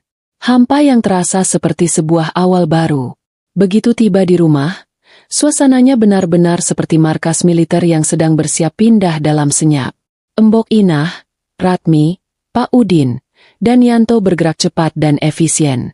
Mereka bekerja dalam diam, nyaris tanpa suara, seolah takut membangunkan raksasa yang sedang tidur. Kotak-kotak kardus sudah menumpuk tinggi di garasi, siap diangkut gelombang terakhir. Operasi senyap. Ini sudah berjalan 48 jam tanpa henti. Sejak kemarin, setelah aku berbicara dengan mereka dan memberi mereka pesangon besar, mereka bekerja tanpa kenal lelah. Yanto sudah bolak-balik mengangkut barang-barangku. Kami tidak menyewa truk pindahan besar yang mencolok dengan logo perusahaan. Kami menyewa 2 mobil box kecil tanpa nama, yang datang di jam-jam sepi. Satu datang jam 3 pagi saat satpam komplek mengantuk. Satu lagi datang jam 1 siang saat kompleks sedang lengang-lengangnya. Apa saja yang kuambil? Tentu saja semua milikku. Semua yang bisa membuktikan jejakku di rumah ini. Semua pakaianku. Dari baju tidur sampai gaun pesta termahal. Semua tas dan sepatu mahalku. Tidak ada satupun yang tersisa. Perhiasanku, semua berlian, emas, dan jam tangan warisan mama. Sudah kumasukkan ke brankas kecil dan kubawa sendiri di mobil Yanto. Barang-barang pecah belah porselen anti koleksi mama. Lukisan-lukisan mahal di ruang tamu yang dibeli papa. Semua kuinstruksikan untuk dibungkus dengan sangat hati-hati. Ini bukan harta Gonogini. Ini hartaku. Jauh sebelum Bima datang membawa kopernya. Lalu, apa yang kutinggalkan untuk Bima? Semuanya. Semua miliknya. Aku ingin dia dikelilingi oleh barang-barangnya saat dia sadar dia tidak punya apa-apa lagi. Aku sengaja menyuruh Mbok Inah untuk tidak menyentuh satupun barang milik Bima. Lemari pakaiannya yang besar itu masih penuh sesak. Ratusan kemeja kerjanya yang licin. Puluhan setelan jas impornya yang harganya bisa untuk membeli motor. Koleksi jam tangan mewahnya yang selalu dia pamerkan di laci bludru. Sepatu golfnya yang mengkilap. Stik golfnya yang harganya selangit. Semuanya masih tertata rapi. Biar saja. Biar dia nikmati barang-barang itu. Di rumah yang sudah bukan miliknya. Aku juga meninggalkan semua perabotan besar. Sofa beludru mahal yang sering dia pakai tidur saat pulang pagi. Meja makan jati kokoh tempat dia selalu main ponsel. Tempat tidur mewah kami. Aku tidak mau repot membawanya. Toh, semua itu sudah termasuk dalam kesepakatan jual beli dengan Pak Haryono. Biar Pak Haryono yang pusing membuangnya nanti. Sore itu, rumah 20 miliarku sudah terasa kosong melompong. Gema langkah kakiku terdengar jelas di lantai marmer yang dingin. Hanya tersisa barang-barang Bima yang seperti pajangan di toko mahal yang ditinggal pemiliknya. Ironis. Aku masuk ke kamar tidur kami untuk terakhir kalinya. Kamar utama yang luasnya mungkin setara dengan satu rumah tipe 45. Aku membuka laci nakas di sisi tempat tidur Bima. Kosong. Dia memang tidak pernah menyimpan apa-apa. Aku membuka lemari pakaiannya. Rapi, penuh, tapi terasa mati. Pandanganku lalu jatuh pada satu benda di dinding di atas kepala ranjang. Foto pernikahan kami. Foto itu berukuran sangat besar, dicetak di atas kanvas. Aku dan Bima tersenyum bahagia di pelaminan 8 tahun lalu. Wajah kami terlihat begitu polos, begitu penuh cinta, begitu naif. Kebohongan. Senyuman itu palsu. Cinta itu palsu. Tanganku meraih foto itu, menariknya paksa dari dinding. Krek. Pakunya terlepas. Bingkai kayu jatinya yang berat hampir membuatku terjatuh. Berat sekali. Seberat bebanku selama ini. Aku meletakkannya di atas kasur yang sudah telanjang tanpa spray. Aku menatap wajah Bima di foto itu. Wajah pria yang kucintai setengah mati. Wajah pria yang juga menghancurkanku sampai tidak bersisa. Aku tidak tahu dari mana kekuatan itu datang. Mungkin dari amarah yang sudah mengkristal. Tanganku terkepal. Dengan sekuat tenaga, aku merobek kanvas tebal itu. Tepat di tengah-tengah wajah kami berdua. Kererek. Bunyinya kasar, memekakan telinga di ruangan yang senyap dan kosong itu. Jauh lebih keras dari dugaanku. Napasku terengah-engah. Debu dari kanvas yang lapuk beterbangan. Puas. Rasanya puas sekali. Lebih puas daripada melihat uang 20 miliar masuk rekeningku. Aku mengambil 2 sobekan foto itu. Foto wajahku yang tersenyum bodoh. Dan foto wajahnya yang tersenyum licik. Aku meletakkannya begitu saja di atas lantai marmer yang dingin. Tepat di depan pintu kamar. Biar itu menjadi hal pertama yang dia lihat nanti. Biar itu yang menyambutnya pulang. Sudah semua, Bu. Lapor Mbok Inah dari ambang pintu. Suaranya pelan. Dia pasti mendengar suara robekan tadi. Tapi dia pura-pura tidak tahu. Wajahnya menunjukkan kesedihan. Tapi juga kelegaan. Sudah, Mbok. Jawabku. Suaraku akhirnya bergetar sedikit. Ayo kita pergi. Aku sudah menyewa sebuah apartemen mewah di pusat kota. Apartemen dengan sistem keamanan 3 lapis yang tidak bisa dimasuki Bima begitu saja. Mbok Inah dan Ratmi akan ikut denganku. Mereka lebih memilih ikut aku daripada pulang kampung. Pak Udin dan Yanto, dengan pesangon besar di tangan mereka, akan pulang ke kampung halaman mereka masing-masing. Mereka sudah berjanji akan tutup mulut. Aku berjalan keluar dari rumah itu untuk terakhir kalinya. Aku tidak menoleh ke belakang. Aku menolak untuk menoleh. Yanto menyerahkan kunci pagar yang baru, kunci yang sudah kuserahkan duplikatnya ke Pak Haryono sore tadi. Rumah ini sudah resmi bukan milikku lagi. Saat mobil perlahan menjauh dari gerbang, aku melihat Pak Udin sedang mencabut papan nama di depan. Papan nama marmer berat bertuliskan, kediaman Bima Auranti. Dia memasukkannya ke tempat sampah. Aku tersenyum tipis. Operasi senyap. Selesai. Bima menyetir mobilnya memasuki komplek perumahan elit itu dengan perasaan campur aduk. Rasa puas karena baru saja meninggalkan Riana di villa yang sunyi, bercampur dengan sedikit kegelisahan karena harus kembali berakting di hadapan Ranti. 3 hari penuh kenikmatan membuatnya lupa betapa rapuhnya kebohongan yang ia bangun. Ia adalah direktur sukses, dan ia berhak mendapatkan segalanya. Saat mobilnya berhenti di depan rumah, keraguan Bima berubah menjadi kejutan. Gerbang rumah yang tinggi dan mewah itu terbuka sedikit. Ganjel. Ia turun, mendorong gerbang itu, dan melajukan mobilnya ke jalan masuk. Garasi yang biasanya terisi 2 mobil mewah Ranti dan Yanto, kini kosong melompong. Bahkan motor Pak Udin pun tidak ada. Perasaan tidak enak itu berubah menjadi rasa panik yang dingin. Ia meninggalkan mobilnya begitu saja di depan pintu utama. Pintu utama rumah itu juga tidak terkunci. Ranti, Mbok Inah, panggil Bima. Suaranya terdengar cemas. Yang menjawab hanya gaung suaranya sendiri di dalam ruangan yang gelap dan hampa. Ia meraba saklar. Ketika lampu kristal itu menyala, Bima terpaku. Ruang tamu itu kosong. Sofa beludru, meja antik, karpet tebal, lukisan mahal, semuanya lenyap. Hanya menyisakan bekas noda dan paku di dinding pucat. Napasnya tercekat. Ia berlari ke ruang tengah, lalu ke ruang makan.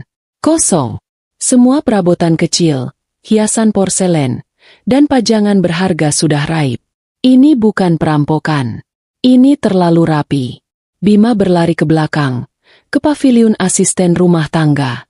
Kamar-kamar mereka bersih.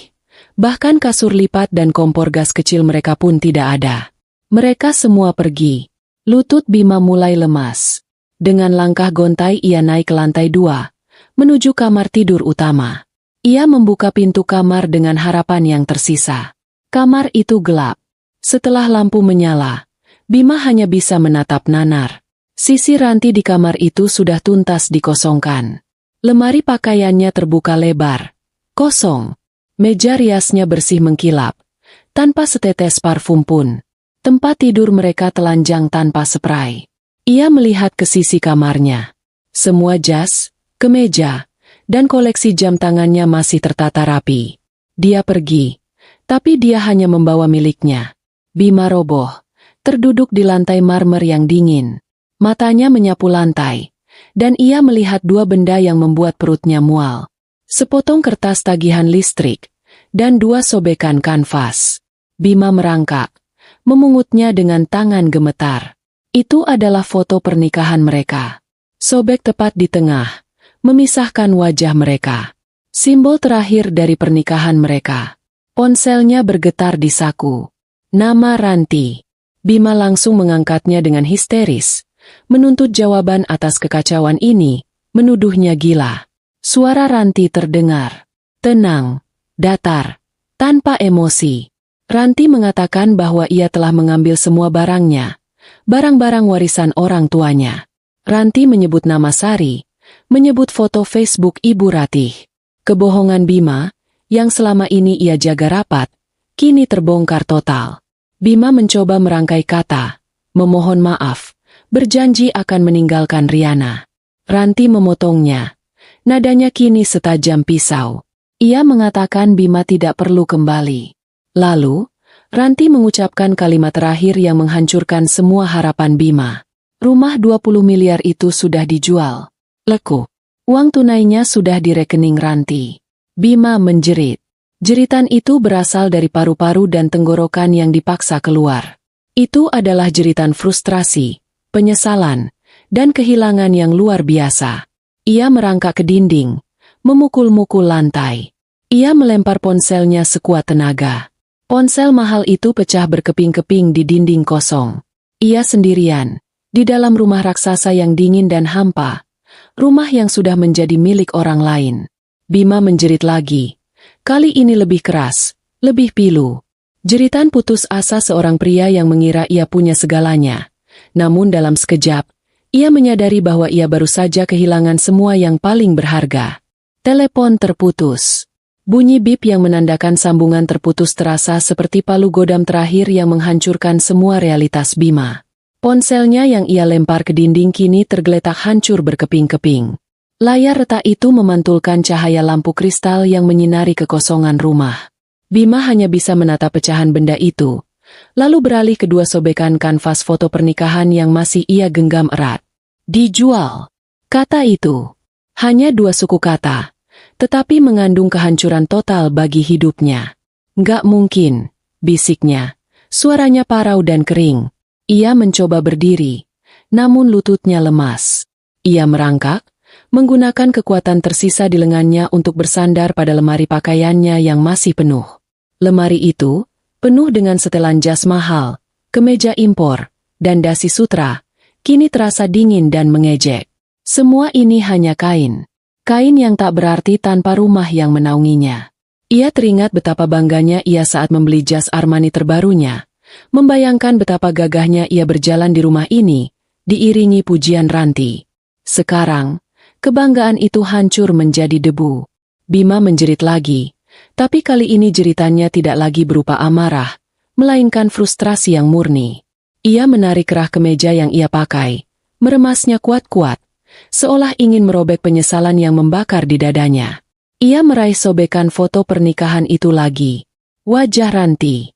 Wajahnya terlihat begitu muda, begitu polos, dan begitu bahagia. Dan ia menghancurkan kebahagiaan itu demi, apa? Demi Riana? Daun muda yang cerewet, manja, dan materialistis, yang sekarang sedang hamil anaknya. Semua ini demi status, ayah, yang sangat didambakan ibunya, dan demi gairah sesaat yang bodoh, Bima mulai menangis. Bukan tangisan keras penuh amarah seperti tadi. Ini adalah tangisan yang menyedihkan, pilu, dan tanpa kendali. Ia menangis terseduh-seduh, seperti anak kecil yang kehilangan mainan kesayangannya. Air matanya membasahi pipi, jatuh ke lantai marmer yang dingin. Ia membayangkan bagaimana Ranti, istri yang selama ini ia remehkan, bisa melakukan ini. Ia selalu menganggap Ranti lemah, penurut, dan lugu. Ranti adalah sosok istri yang hanya tahu mengurus taman anggrek, memasak, dan berarisan. Ia lupa, Ranti Handayani adalah putri dari pengusaha sukses yang membangun kerajaan bisnisnya dari nol. Ranti adalah wanita yang cerdas, yang diam-diam menyimak setiap detail bisnis ayahnya. Ranti bukan wanita bodoh. Ranti hanya wanita yang memilih untuk percaya. Dan ketika kepercayaan itu dikhianati, Ranti tidak memilih drama air mata yang cengeng. Ranti memilih pembalasan yang cerdas dan mematikan. Ranti mencabut fondasi kemapanan Bima, yaitu rumah ini. Bima merangkak dari kamar tidur yang kosong menuju tangga. Ia turun ke bawah, merangkak di lantai marmer yang dingin. Ia tidak peduli lagi dengan citra dirinya. Ia adalah seorang direktur terhormat yang kini merangkak di lantai rumahnya sendiri. Rumah yang sebentar lagi akan menjadi milik orang lain. Ia mencapai ruang tamu. Kosong. Tempat di mana ia biasa menerima klien-klien pentingnya, memamerkan kemewahan dan kesuksesannya. Kini hanya ada Gema. Ia melihat ke dapur, tempat Ranti biasa memasak makanan kesukaannya. Kompor gas, kulkas side-by-side yang mahal, meja granit, semuanya lenyap. Hanya menyisakan dinding kotor dan instalasi listrik yang terbuka. Ranti, kenapa kamu lakukan ini padaku? Kenapa? Bima menjerit ke sudut ruangan. Suaranya pecah. Ia teringat panggilan telepon Ibu Ratih minggu lalu. Ibu Ratih yang mendadak manis, yang salah sebut nama, Sari. Ia teringat tatapan mata Ibu Ratih yang aneh saat mengirim rendang. Ibunya tahu. Ibunya merestui pengkhianatan ini. Dan sekarang, ibunya sendiri yang membuat Ranti murka dan melakukan pembalasan ini. Ibu Ratih. Bima harus menghubungi ibunya. Ibunya pasti bisa membantu. Ibunya pasti akan membela putranya. Bima merangkak ke tempat ponselnya jatuh tadi. Tapi ponsel itu sudah hancur. Ia tidak punya telepon lain di rumah ini. Semua telepon rumah sudah diputus sejak Ranti beralih ke telepon seluler. Bima panik. Ia berlari ke garasi, membuka pintu mobilnya, mencari ponsel kerjanya yang lain. Neil. Ia meninggalkannya di Villa Puncak. Ia harus pergi. Ia harus keluar dari rumah hantu ini. Bima menarik napas dalam-dalam. Ia harus tenang. Ia harus bersikap sebagai direktur sukses yang bisa mengatasi masalah. Ia mencari kunci mobilnya, lalu menyalakan mobil. Mobilnya melaju kencang keluar dari komplek mewah itu, meninggalkan rumah yang gelap dan kosong. Tujuannya hanya satu, rumah Ibu Ratih. Ibunya pasti akan memberinya perlindungan, memberinya uang, dan membantunya membatalkan transaksi gila ini. Setelah menempuh perjalanan yang terasa sangat panjang, Bima tiba di kontrakan kecil ibunya. Ia memarkir mobilnya dengan kasar. "Ma, Mama, bukain, Ma!" teriak Bima sambil menggedor pintu. Ibu Ratih membuka pintu. Wajahnya terlihat kaget. "Bima, kamu kenapa? Nak, kok keringetan begini? Kamu kenapa teriak-teriak?" Bima langsung menerobos masuk. "Mama, Ranti, Ma, Ranti gila. Dia jual rumahnya. Dijual, Ma, rumah kita." Ibu Ratih terdiam. Ekspresi wajahnya berubah dari kaget menjadi sangat pucat. "Jual, kamu jangan bercanda, Bim. Mana mungkin. Aku nggak bercanda, Ma. Aku baru pulang, dan rumah kita kosong melompong. Semua barang Ranti sudah nggak ada. Dia bilang sudah dijual. Dia bilang dia tahu soal Sari, Mama yang mengunggah fotonya di Facebook. Kan, Ma? Kan, Ma?" Bima mencengkeram lengan ibunya. Ibu Ratih mulai menangis. Bukan tangisan akting seperti biasanya. Ini tangisan ketakutan. "Astaga, Bima, Mama cuma mau pamer ke teman-teman Mama kalau kamu sudah punya keturunan. Mama nggak tahu kalau Ranti akan sejahat ini. Dia sudah gila. Gila? Kita yang gila. Kita yang curang. Dan sekarang kita kehilangan rumah 20 miliar itu. Mama pikir dari mana aku bisa dapat uang lagi untuk beli rumah seperti itu? Dari mana? Bima menjerit tepat di depan wajah ibunya. Ibu Ratih terduduk di sofa bututnya. Mama nggak tahu. Bim, Mama nggak punya uang. Uang Mama cuma cukup buat kontrakan ini dan beli makanan pangeran. Pangeran? Mama cuma mikirin kucing itu. Aku anak Mama. Aku butuh bantuan Mama. Panggil notaris itu. Batalkan penjualannya. Mama harus bantu aku. Bima memohon sambil bersujud di kaki ibunya. Air mata bercampur ingus membasahi celana mahalnya. Mama nggak bisa. Nak, Mama nggak tahu apa-apa soal jual beli rumah. Itu kan atas nama Ranti. Kamu minta bantuan Sari. Bim, dia kan cinta sama kamu. Dia pasti akan bantu kamu. Ibu Ratih berusaha melepaskan diri. Mendengar nama Sari, Bima seperti tersadar. Riana. Ya, Riana. Dia kan punya uang juga. Dia kan mencintaiku. Dia kan membawa anakku. Bima berbalik, berlari kembali ke mobilnya, dan melaju sekencang mungkin menuju villa di puncak. Pagi menjelang. Setelah perjalanan histeris semalaman, Bima tiba di villa mewah itu. Villa yang ia sewa untuk bulan madu, sirinya. Ia memencet bel. Riana membuka pintu. Wajahnya masih terlihat mengantuk. Tapi raut wajahnya langsung berubah dingin saat melihat Bima, yang terlihat berantakan, basah oleh keringat, dan matanya merah bengkak. Mas Bima, ada apa? Kok kayak orang gila? Tanya Riana. Suaranya terdengar tidak ramah. Riana, sayang, aku butuh bantuan kamu. Ranti, dia jual rumahnya. Kita nggak punya tempat tinggal. Aku butuh kamu bantu aku. Kita beli rumah baru. Ya, kamu kan janji akan selalu di sisiku. Bima memegang tangan Riana dengan erat. Riana menarik tangannya dengan kasar. Jual rumah? Mas Bima bercanda? Rumah 20 miliar dijual? Mas Bima kehilangan akal. Ya? Aku nggak bercanda. Riana, aku nggak punya apa-apa lagi. Aku butuh uang kamu. Kita beli rumah baru. Aku akan belikan mobil yang kamu mau. Bima memohon. Riana tertawa. Tawa yang sangat sinis dan tajam. Uangku? Uangku cuma cukup buat pre-order tas mahal terbaru. Mas, mana cukup buat beli rumah di Jakarta? Dan soal janji? Aku janji akan di sisi Mas Bima yang direktur kaya raya. Bukan Mas Bima yang baru saja kehilangan rumahnya karena istri sahnya yang gila.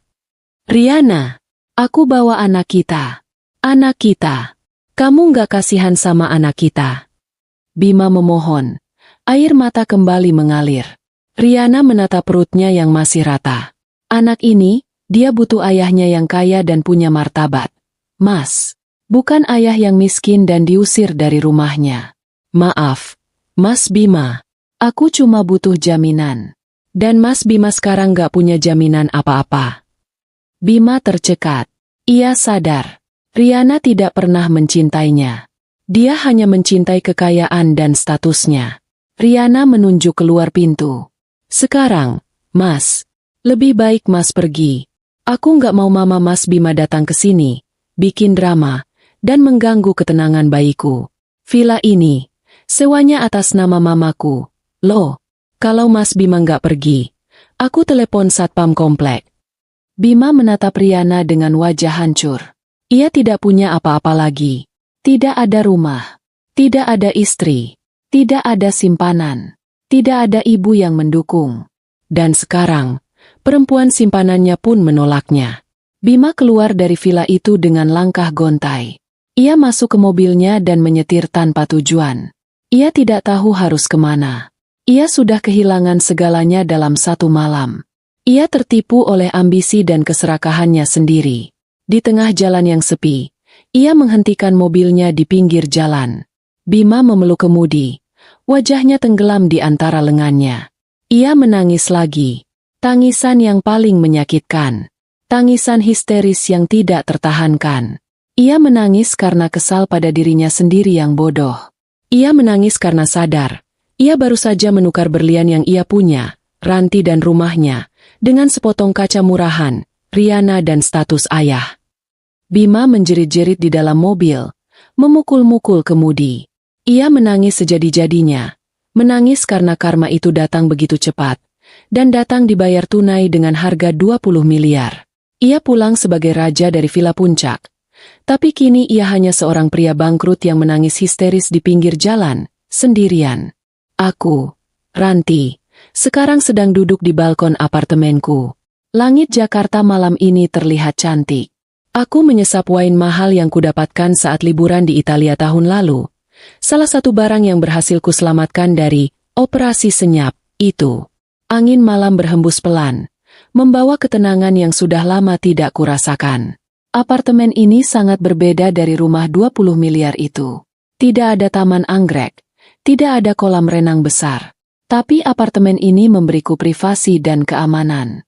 Sistem keamanannya berlapis. Dan yang terpenting, Bima tidak tahu di mana aku berada. Embok Inah dan Ratmi sudah kupindahkan ke sini. Mereka bahagia dengan gaji baru yang naik 2 kali lipat. Dan pekerjaan mereka jauh lebih ringan. 2 minggu sudah berlalu sejak hari aku menjual rumah itu dan memutuskan sambungan dengan Bima. Kehidupan baruku dimulai. Uang 20 miliar di rekeningku bukanlah sekadar angka. Itu adalah kebebasan. Aku menghubungi beberapa teman lamaku di dunia desain interior. Aku membuka studio desain kecil yang eksklusif, hanya melayani klien-klien tertentu. Aku kembali bekerja, melakukan hal yang kucintai, dan hasilnya, aku kembali bahagia. Aku makan enak, tidur nyenyak, dan yang paling penting, aku tidak perlu lagi hidup dalam kebohongan. Aku tidak mencari kabar Bima. Aku tidak menghubungi siapapun dari lingkaran pertemanannya. Aku memutuskan kontak total. Dunia Bima sudah mati bagiku. Namun, karma itu bekerja dengan caranya sendiri. Seminggu yang lalu, aku tidak sengaja bertemu dengan Tante Mira, teman arisan mamaku, di sebuah pusat perbelanjaan mewah. Tante Mira adalah tukang gosip kelas kakap, dan begitu melihatku, matanya langsung berbinar seperti menemukan harta karun. Ranti, ya ampun, kamu kemana saja? Tante dengar kamu pindah? Kamu dan Bima. Tante Mira langsung menyergapku. Aku hanya tersenyum tenang. Oh, iya, Tante. Aku lagi sibuk banget sama studio baruku. Rumahnya memang sudah dijual. Tante, aku butuh modal besar buat usaha. Jadi ya begitulah. Alasanku itu terkesan logis dan berkelas. Tante Mira langsung mengangguk-angguk. Tapi sorot matanya tetap penuh rasa ingin tahu. Tapi, Bima bagaimana? Tante dengar dia dipecat. Aku pura-pura kaget. Dipecat? Aduh, aku tidak tahu, Tante. Aku sudah lama tidak komunikasi. Ada apa? Ya. Tante Mira langsung menarikku ke sudut kafe terdekat. Kisah yang kudengar darinya jauh lebih memuaskan daripada wine yang kuminum. Ternyata, setelah Bima kehilangan rumah, kehidupannya langsung berantakan total. Dia panik, stres berat. Dia bolak-balik ke kantor Pak Danu, notarisku, mencoba membatalkan penjualan, tapi tentu saja gagal. Rumah itu sudah resmi milik Pak Haryono. Karena kehilangan rumah itu, Bima kehilangan segalanya. Pertama, status sosialnya jatuh. Dia tidak lagi tinggal di Pondok Indah, yang merupakan simbol kesuksesannya. Dia terpaksa menumpang di kontrakan kecil Ibu Ratih, bersama Ibu Ratih, kucing belang tiganya, si Pangeran, dan Riana. Bayangkan direktur hebat tinggal di kontrakan sempit. Kedua, karirnya hancur. Bima yang stres, depresi, dan panik karena dikejar-kejar tagihan, menjadi sangat emosional dan tidak profesional di kantor. Reputasinya sebagai direktur yang tenang dan berwibawa langsung runtuh. Perusahaan itu milik keluarga besar Ranti juga, walaupun sahamku tidak signifikan, dan tentu saja, berita perselingkuhan dan kebangkrutan Bima menyebar cepat. Bima dipecat dengan tidak hormat. Alasannya, ketidakmampuan mengelola keuangan dan masalah moral yang merusak citra perusahaan. Ketiga, Riana meninggalkannya. Begitu tahu Bima dipecat dan tidak punya aset apa-apa lagi selain setumpuk jas mahal di kontrakan kecil, Riana langsung memutuskan hubungan. Dia bahkan tidak peduli dengan janin yang ia kandung. Katanya, dia hanya mau mengurus bayinya sendirian, tanpa ayah yang miskin dan tidak punya masa depan. Ya ampun, Ranti, kata Tante Mira, suaranya pelan. Tante dengar, Bima sekarang jadi kurus kering. Dia bahkan menjual semua jam tangan mahalnya, cuma untuk bayar sewa kontrakan Ibu Ratih. Ibu Ratih sekarang sering mengomel keras di telepon. Katanya Bima cuma jadi beban, tidur cuma bisa ngomel-ngomel di lantai rumahnya yang sempit. Aku menatap Tante Mira, dan tersenyum.